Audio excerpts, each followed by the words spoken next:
Girls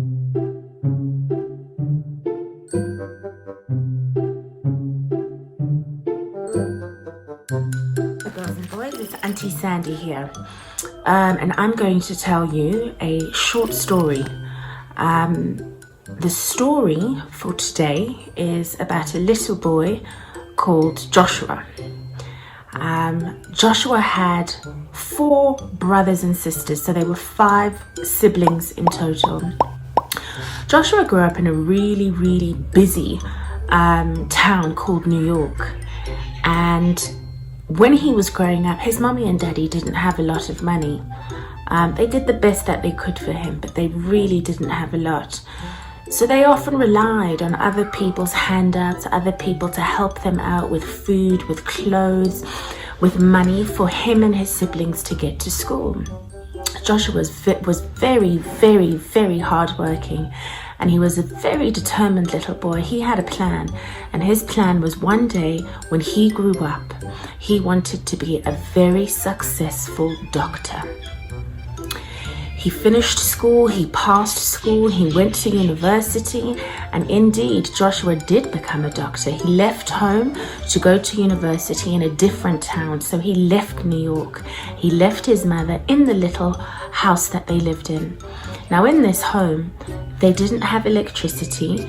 They literally were all living in a very, very small space, and it wasn't the most comfortable. As he grew older, his mommy and daddy obviously also grew older. Unfortunately, his father passed away, and his mommy was left on her own. She always had arthritis, which made it difficult for her to find work because she wasn't very mobile. So Joshua left home, he went to university, he passed university, and by God's grace, he was able to fulfill his dream, and he did become a doctor. He was a very, very hard worker, as we spoke about earlier, and his mother had taught him to be a praying man. His mother had taught him the power of the Holy Spirit, and that is how he believed he managed to reach the successes that he did in life. Joshua then began working as a doctor. Doctors, as we know, earn a very good living. So when Joshua had enough money, he came home to his mommy and he said, "Mommy, I've made enough money. We no longer have to leave you here. I have bought you a house." He was so proud of himself. All he wanted to see was his mommy's big smile, knowing that now she could live in a bigger home, which was more comfortable and more conducive to the arthritic conditions that she was living under, which meant that she could walk around more freely, she could have more help at home, and it would just be an overall much better experience for her, Joshua thought. When he told his mommy's face lit up, and that made him feel really, really good. She was excited and she was proud of him, and he was even more proud of himself. Anyway, soon enough, he moved his mommy into her new home. It was a big space. It was a very big space. They moved into the home. They moved all the furniture. She said goodbye to all of her neighbors. Joshua told everybody that he had bought a house for his mommy. They stayed in the home for about 3 weeks. And one day, Joshua got a letter from the bank. The bank had noticed that there was what you call a lien. A lien is when there are certain attachments on your property, and those attachments need to be paid for in order for you to fully own the home and continue with your mortgage repayments. Joshua didn't know. When Joshua was buying the home, he asked if there was anything else he needed to know, and the man said no. The man had lied to him. Joshua's heart sunk. He couldn't understand. He prayed and prayed, and he asked God, why is this happening? Where am I supposed to find the money for the home? What am I supposed to do? I can't take my mommy back. I can't take my mommy back. This is going to break her heart. This is all she's ever wanted. Joshua prayed and prayed. The bank had given him a few days, and if he couldn't find the money, they were going to take the house back, and Joshua was going to have to move his mother back to New York.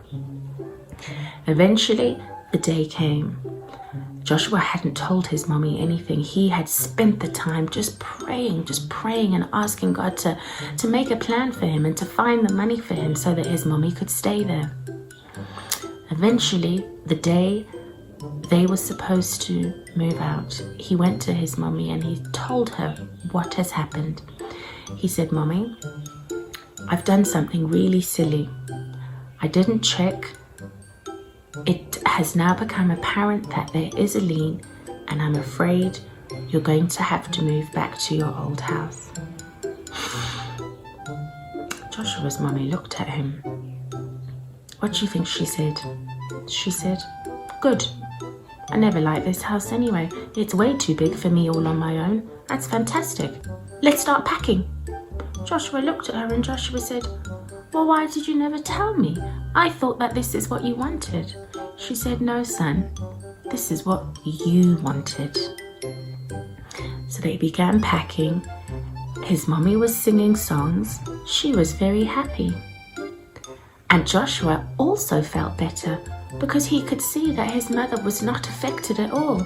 So all his stressing, all his worry, in the end, was all for nothing. So what do you think we learn from that story, girls and boys? What it says to me is, sometimes we have plans. We think they're very clever plans. Sometimes those plans are even for people we love. So we think that we're being so kind. It's good to have plans. It's excellent to have plans. But what we always have to remember, the best plans are God's plans. Not only that, what it teaches us is, at every step of the way, as we're making plans, we need to consult God. Not to go to God at the end as a last resort, but to consult God in everything. Ask for His wisdom, ask for His grace with the decisions that we want to make. And that is the moral of the story. I hope you enjoyed it, and I look forward to seeing you soon.